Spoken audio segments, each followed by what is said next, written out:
where the blade was truth, where kingdoms burned, and memory walks in armor still.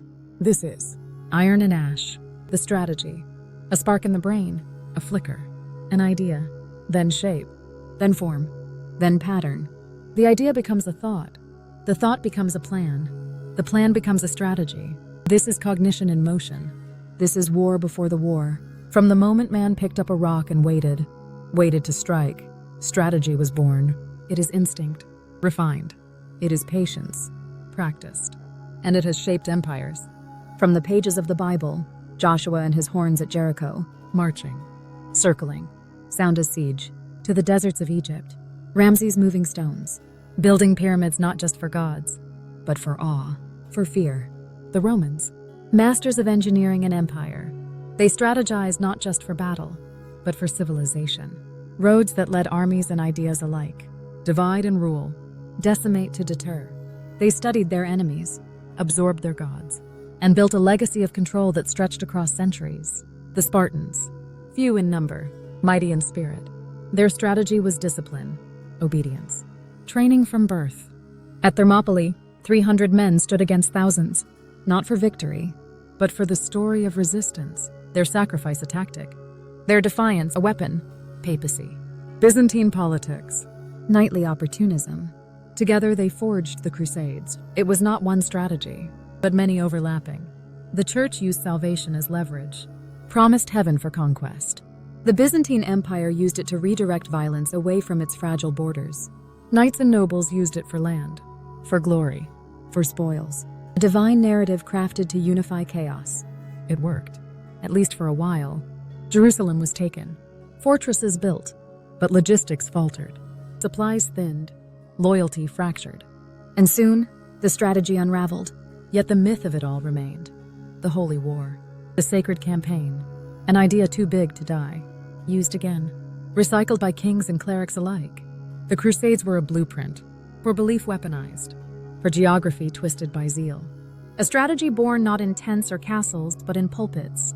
Tokugawa Ieyasu, founder of the Tokugawa shogunate. He waited. He watched. He played warlords like pieces on a board.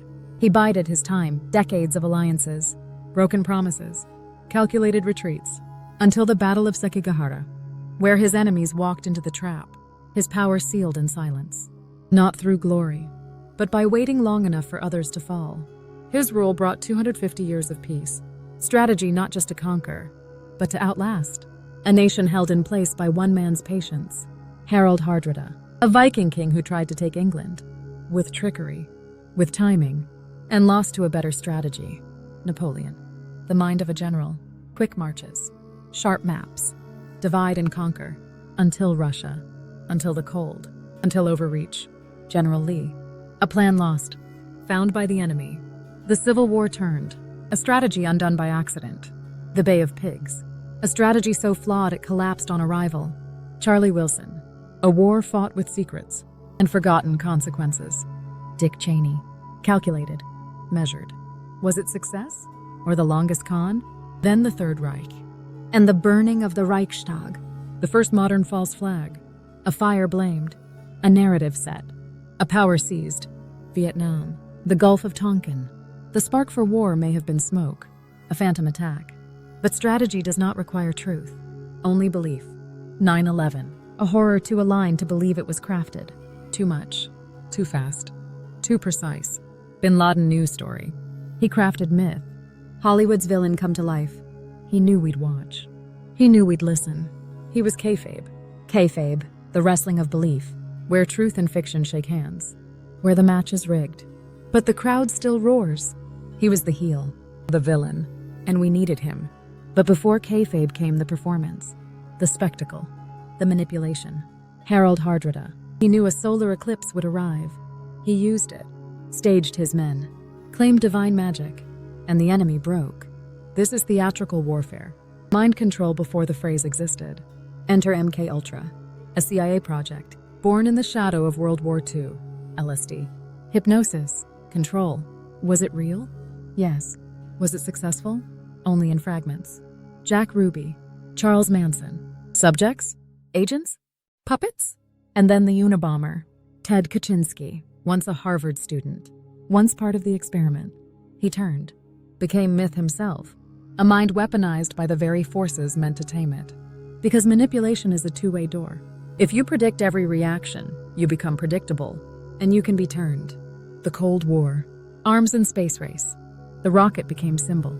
But many rockets were empty tubes, pointed skyward not for launch, but for theater. Sputnik echoed like a drumbeat, and NASA played its part. A moon landing was planned, in case one was not possible. Fake victories were victory enough. The illusion of supremacy sustained morale. Karl Rove would later whisper, "We're an empire now. We create our own reality. And while you're studying that reality, we'll act again, creating other new realities." Trump knew this. Volatility became strategy. Uncertainty became power.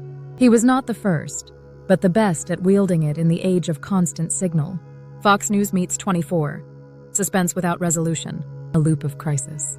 The crowd never leaves. The show never ends. Because the final frontier of strategy is story. Project Manhattan. An idea that split the world. From theory to mushroom cloud. The Japanese did not just surrender to power. They surrendered to the idea of devastation. The story of the bomb traveled faster than its fallout. And in its wake, order, fear became alignment. Now AI, the new frontier, its power not just in use, but in presence. The idea that it exists, that it can write, speak, destroy. That is the weapon. Perception becomes deterrence. Potential becomes power. Strategy reborn through story once again.